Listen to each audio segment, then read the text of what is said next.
Parliament winter session നടക്കുന്ന സമയത്ത് വീണ്ടും ഒരു രാഷ്ട്രം ഒരു തിരഞ്ഞെടുപ്പ് ചർച്ചകളിൽ നിറയുകയാണ്.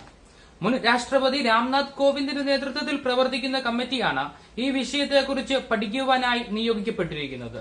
രാഷ്ട്രപതി പദവിയിൽ നിന്ന് വിരമിച്ച ശേഷം ആദ്യമായി നൽകിയ മാധ്യമ അഭിമുഖത്തിൽ ഒരു രാഷ്ട്രം ഒരു തിരഞ്ഞെടുപ്പ് എന്ന ആശയത്തെ സാധൂകരിക്കുന്ന കാര്യങ്ങൾ അദ്ദേഹം പറഞ്ഞു.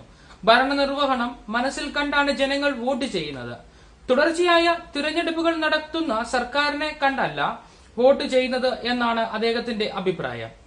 ഒരു രാഷ്ട്രം ഒരു തിരഞ്ഞെടുപ്പ് എന്ന ആശയത്തെ സാധൂകരിക്കുന്ന ഒരുപാട് നിലപാടുകൾ അദ്ദേഹം പറയുമ്പോൾ അവയ്ക്ക് എത്രത്തോളം നിലനിൽപ്പുണ്ട് എന്നാണ് ഞാൻ ചിന്തിക്കുന്നത്. രാജസ്ഥാന്റെ ഉദാഹരണമാണ് അദ്ദേഹം ഉയർത്തി കാണിക്കുന്നത്. തുടർച്ചയായ തിരഞ്ഞെടുപ്പുകൾ അവിടുത്തെ ഭരണനിർവഹണത്തെ ബാധിക്കുന്നു. 2023 നിയമസഭാ ഇലക്ഷൻ നടന്നു. പുതിയ സർക്കാർ അധികാരത്തിൽ വന്നു. മേധാവിത്വം മാറിമറിഞ്ഞു. അധികാരത്തിൽ എത്തിയവർ നൽകിയ വാഗ്ദാനങ്ങൾ ഓർക്കുകയും ഭരണത്തെ സ്വീകരിക്കുകയും ചെയ്യുവാൻ തുടങ്ങി. എന്നാൽ 2024 ലോക്സഭാ ഇലക്ഷൻ വന്നു. 2026 പഞ്ചായത്ത് ഇലക്ഷൻ വരുന്നു. 2028 അടുത്ത നിയമസഭാ ഇലക്ഷൻ. അങ്ങനെ തിരഞ്ഞെടുപ്പുകൾക്കായി ഈ വർഷങ്ങൾ എല്ലാം പാഴാകുകയാണ് എന്നാണ് അദ്ദേഹത്തിന്റെ വാദം.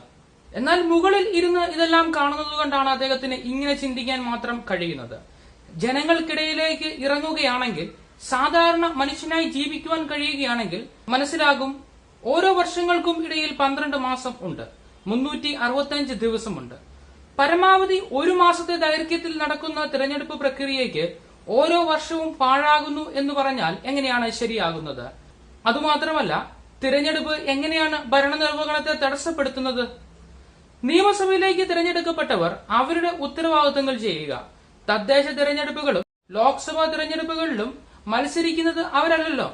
ഭരണത്തിലേറിയവർ അവരുടെ ഉത്തരവാദിത്തങ്ങൾ ചെയ്യാതെ ഇലക്ഷൻ പ്രചാരണങ്ങൾക്ക് നടക്കുന്നത് നിർത്തുവാനാണ് നിയമം കൊണ്ടുവരേണ്ടത്.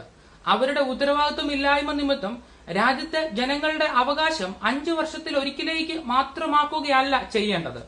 ഓരോ വർഷവും ഇലക്ഷനുകൾ വിവിധ മേഖലയിലേക്ക് നടക്കുമ്പോൾ മാത്രമേ ഭരണനിർവഹണം ജനങ്ങൾക്ക് ഉപകാരപ്പെടുന്ന നിലയിൽ നടക്കുകയുള്ളൂ എന്നാണ് എന്റെ അഭിപ്രായം. ഓരോ ഇലക്ഷനുകളും ആണ് ജനങ്ങൾക്ക് നൽകിയ വാഗ്ദാനം നിർവഹിക്കുവാൻ സർക്കാരിനെ പ്രേരിപ്പിക്കുന്നത്. LPG വില കുറയ്ക്കും എന്ന് വാഗ്ദാനം ചെയ്തിട്ടുണ്ടെങ്കിൽ ആ വാഗ്ദാനം നിറവേറ്റണമെങ്കിൽ അടുത്ത ഇലക്ഷൻ സമീപിക്കണം. അതാണ് നാം കണ്ടുവരുന്നത്. അപ്പോൾ 5 വർഷത്തിൽ ഒരിക്കൽ എല്ലാ തിരഞ്ഞെടുപ്പുകളും കൂടി ഒരുമിച്ച് നടത്തിയാൽ സ്ഥിതി എന്താകും? അതുകൊണ്ട് തുടർച്ചയായ തിരഞ്ഞെടുപ്പുകളാണ് ഭരണമുന്നണിയെ മികച്ച ഒരു ഭരണം കാഴ്ചവെക്കുവാൻ പ്രേരിപ്പിക്കുന്നത്.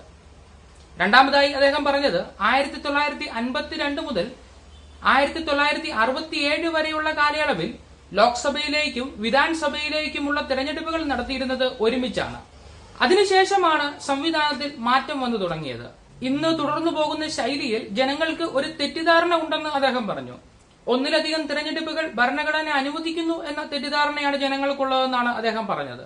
എന്നാൽ അദ്ദേഹം സംസാരിച്ച നിരവധി ആളുകൾ അദ്ദേഹത്തോട് പറയുന്നത് ഓരോ 5 വർഷത്തിലും 4 വർഷം തിരഞ്ഞെടുപ്പ് പ്രക്രിയകൾക്കായി ചെലവായി പോകുന്നു എന്നാണ് എന്ന് അദ്ദേഹം പറഞ്ഞു. ഭരണഘടന മൾട്ടിപ്പിൾ ഇലക്ഷൻ നടത്തണം എന്ന് നിഷ്കർഷിക്കുന്നില്ല എന്ന് അദ്ദേഹം പറയുന്നത് ശരിയാണ്. എന്നാൽ ഒറ്റ തിരഞ്ഞെടുപ്പായി നടത്തണം എന്നും നിഷ്കർഷിക്കുന്നില്ല.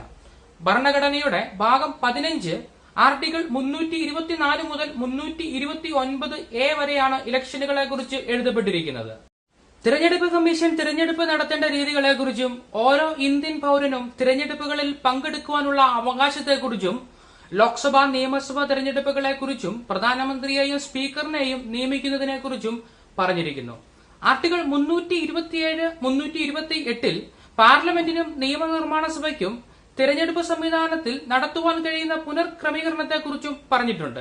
ആർട്ടിക്കിൾ 329 കോടതിക്ക് തിരഞ്ഞെടുപ്പ് പ്രക്രിയകളിൽ ഇടപെടുവാൻ ഉള്ള അധികാരത്തെക്കുറിച്ചും പറഞ്ഞിരിക്കുന്നു.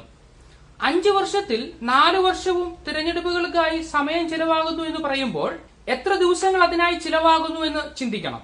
5 വർഷത്തിൽ ആകെ 1825 ദിവസങ്ങൾ ഉണ്ട്. അതിൽ 4 തിരഞ്ഞെടുപ്പുകൾക്കായി പരമാവധി 120 ദിവസമേ ചിലവഴിക്കേണ്ടതുള്ളൂ. തിരഞ്ഞെടുപ്പിന്റെ കാര്യങ്ങൾ നോക്കുന്നത് തിരഞ്ഞെടുപ്പ് കമ്മീഷനാണ്. നിയമസഭാ തിരഞ്ഞെടുപ്പിൽ ലോക്സഭയിലെ ഭരണ സംവിധാനവും ലോക്സഭയിലെ തിരഞ്ഞെടുപ്പിൽ നിയമസഭയുടെ ഭരണ സംവിധാനവും അലക്ഷ്യമാകുന്നു എന്ന് പറയുന്നതിന്റെ അർത്ഥം മനസ്സിലാകുന്നില്ല. ഒരു രാഷ്ട്രം ഒരു തിരഞ്ഞെടുപ്പ് സംവിധാനത്തെ കുറിച്ച് പഠിക്കുവാൻ നിയോഗിച്ച കമ്മിറ്റിയിലെ സാമ്പത്തിക വിദഗ്ധൻ NK സിംഗ് തിരഞ്ഞെടുപ്പ് ചെലവുകളെ കുറിച്ച് ആശങ്ക ഉയർത്തി എന്ന് അദ്ദേഹം പറഞ്ഞു.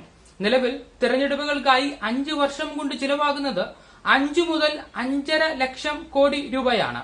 എന്നാൽ ഒരു തിരഞ്ഞെടുപ്പ് മാത്രം ആകുമ്പോൾ ഈ ചിലവ് 50,000 കോടിയിലേക്ക് ചുരുക്കാം.